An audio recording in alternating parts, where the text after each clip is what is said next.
Hello guys, this is a short YouTube video of how Stampy flew to the moon. Hope you enjoy. Explain how I managed to fly to the moon. In one of my recent Let's Plays called Trip to the Moon, appropriately, I was able to fly my rocket to the moon and back. And as I'm recording this commentary, I have no idea what the response will be because that video is not online yet. But I'm assuming there's going to be a bunch of people commenting and asking me how I managed to fly to the moon. So this is going to be kind of like a behind-the-scenes making of for how I managed to edit it, so I kind of look like I was taking off from my world and going to the moon. I first want to say that, obviously, it's all editing tricks. I don't actually move the rocket or go to the moon. I'm sure the majority did realise that, but just in case a few of you did think that it's some sort of mod or, I don't know, some hack or something like that along those lines, or some amazing redstone.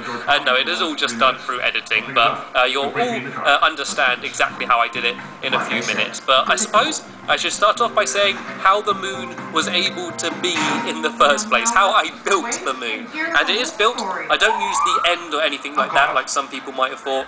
It's all just placed by hand. I had a super flat world, and I built on top of it the surface of the moon, just with end stone, a bunch of rocks and craters and sort of mountains and stuff to make it look like the moon. And it took a very long time. It probably took about 3 months ago, I think I started it. Maybe slightly less than that, but I didn't build it very regularly. It's just whenever I had some spare time, or I'm just sitting on the Xbox, I'd load it up and start placing blocks. I'd often have like a film on my TV or just some YouTube videos and be like watching that while mindlessly placing blocks. And I did have quite a lot of help as well. Some of my friends that you might have seen from my videos, Alpha Lee did a huge amount of help with it. Squid also helped out quite a lot, as well as a bunch of other people. I don't want to name through them all because there were so many people, I don't want to miss anyone out. But I did leave down an area where I asked people to put down a sign if they helped. So I'm going to quickly pan across here.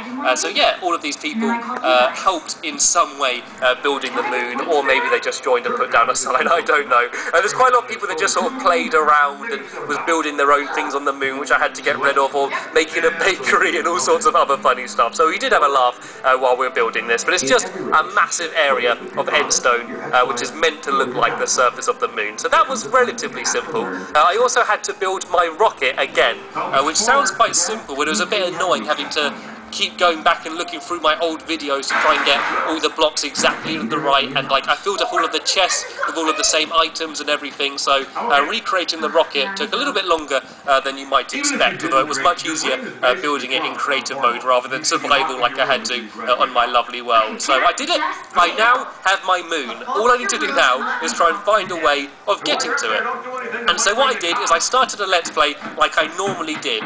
I had my friend Afro Dan in the game with his gamer tag off hiding, but apart from that, I started the Let's Play in the exact same way as I always do, although we did have one false start in which I just do a sunset. I started the video for 1 second, but it doesn't matter. Today is the day in which I'm saying that again. In my mind, so I mucked up quite a lot of my work. I built a little area at the top where the aliens could hide in. Like, everything was building up to me doing this video, going to the moon. I wasn't just building a rocket for the fun of it. So yeah, kind of the making of should incorporate all of those videos and not just that one video. But anyway, the bit you all want to know about, the time when I launch. So what I do is when I go up to where I'm going to launch, I stand in front of the window and I say, right, 5, 4, 3, 2, 1, and we're going to launch! And I go, woo, as if I'm actually launching, even though I'm not moving. I switch the lever, and then I stay exactly still. I don't move at all. I do switch over into flying mode using host privileges, but then I immediately fly back down to the same position. And then Afro Dan, who was hiding in my mushroom farm, I believe, comes out and actually destroys the rocket ship around me. He destroys everything in front of me. He destroys much of the area above me. You can see how much he destroyed. And he had to do this in survival while being very careful not to knock me. So it's not as easy as you might think. And then once that was all destroyed and it got to nice, this is just half of the video.